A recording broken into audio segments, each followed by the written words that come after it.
Former Prime Minister Muhyiddin Yassin has expressed his doubt on whether the Finance Ministry or its officers had revoked the tax-exempt status for the Al-Bukhari Foundation.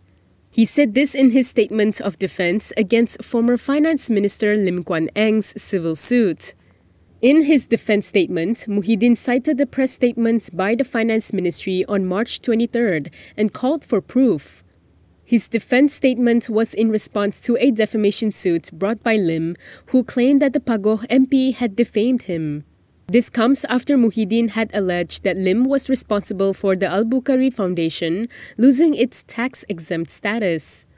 Last month, the Finance Ministry in its statement denied that one of its officers had signed off on revoking the Al-Bukhari Foundation's tax-exempt status. They said the ministry, whether through the previous minister and/or its officers, has never revoked the tax exemption given to the Al-Bukhari Foundation. Prime Minister Anwar Ibrahim had also said in Parliament that there were no records of the DAP chairperson having revoked the foundation's tax exemption status. To this, Muhyiddin claimed that the Prime Minister's statements were wholly irrelevant and were only a deflection so that Lim would not be held accountable for the Inland Revenue Board's decision on the issue.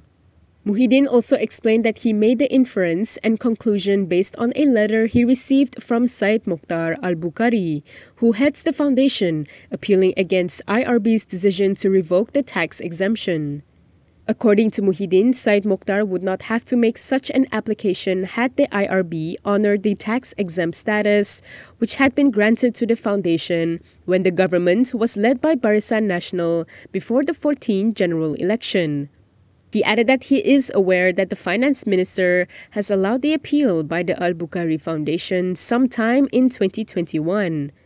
With this, he is therefore allowed to draw an inference and conclude that the tax exemption was cancelled, or else there would be no need for approval to be given by the Finance Ministry then.